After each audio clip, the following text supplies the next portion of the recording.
And he flips it downfield, and McLaurin, the hometown kid, pulls it in at the 1 yard line. Oh, God! Bro, I've waited so patiently for this fight to drop. The second Scott Snyder announced that he and his team postponed the initial release because they wanted to add more pages to the showdown between Absolute Batman and Bane, I knew they were cooking something fierce, and good lord, by the time they finished what they had to do, that kitchen was scorched from the heat of this issue. Oh my God, Absolute Batman continues to be one of my favorite ongoing stories without question. I have covered Bruce getting the dog shit beaten out of him by Absolute Bane from the jump. Bane has been putting non-stop belt to ass on Bruce. Almost broke my goat spirit, but Absolute Bruce is not going out like that. Dog, the fact that this man has gotten his ass beat 4 different times by Bane just for Bruce to go on national television as Batman. All of Gotham City is watching him, and he goes and calls Bane a little bitch and tells him to run the ones. This is the most hilarious shit I've read in years. He's got so much CTE from Bane's beatings. The only thing Batman feels is the sheer determination of wanting to beat Bane's ass. Last man standing.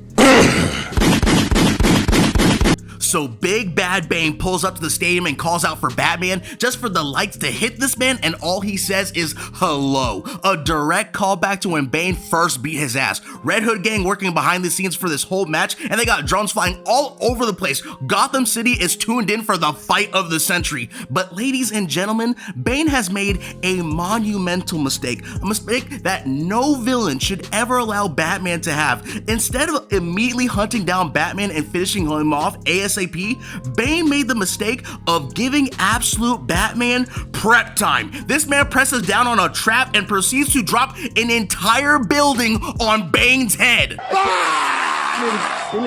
But it doesn't stop here, folks, because Alfred pulls up firing harpoons into Bane and slams him with the Absolute Batmobile. Fuck the fair 1v1. When your opponent can grow to the size of a baby kaiju, they are jumping him like this man is in JJK. But Bane doesn't care because the venom keeps making him stronger, and it even gives him a healing factor. But Batman doesn't give a fuck about that either, and just decides to use his cape and knives to stab out Bane's eye and just starts carving him up. But Bane gets a hold of Bruce and slams him to the ground, taunting him and telling him that he needs to use the venom, that it's the only thing he can do, just for Bruce to say nah and unleashes absolute killer croc, and Waylon is going to town on this man, with Bruce almost tearing off Bane's arm, but this dude just keeps pumping more and more venom into his body to the point that he swats away Bruce like a gnat and is about to do Waylon like King Kong did to them crawlers back on Skull Island. But Bruce refuses to abandon his friend in his time of need and goes from the top rope and slices Bane's spine.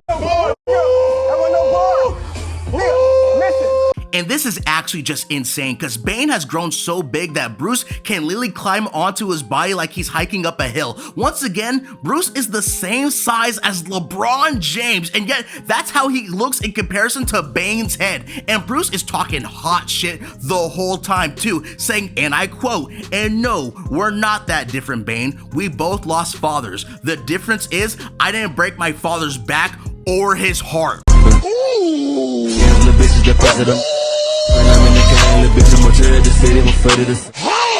And that sends Bane into a fucking tailspin. He amps himself with even more venom than ever before, with Dr. Arkham saying he's literally surpassing all of his limits just to beat Batman's ass. It's a fucking miracle Bruce is able to survive this beating in the first place, and Bane, tired of Bruce playing games, tells him to use the venom he got injected with back in Arkham to fight back and fully cement himself as being a total reflection of Bane. And just when you think Batman is gonna do it, he calls out to Catwoman, and she just starts spraying Bane with even more venom because Batman had Absolute Riddler, his genius friend Eddie, remove all the venom from his body and load it into syringes to shoot at Bane. Like I said before, you never give a Batman prep time.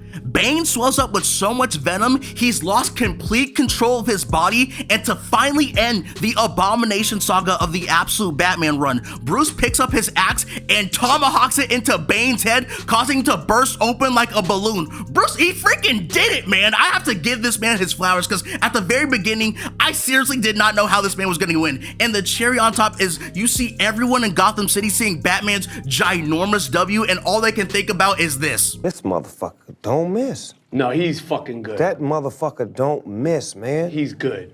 In the heat of battle, he don't miss. No. In the heat of controversy, he don't miss. No. If you enjoyed the video, I appreciate you subscribing for more in the future, because we still gotta tackle Absolute Joker. Let's not forget that Bane was the warm-up fight before this thing. I hope you all have a great day, and please stay safe. Peace.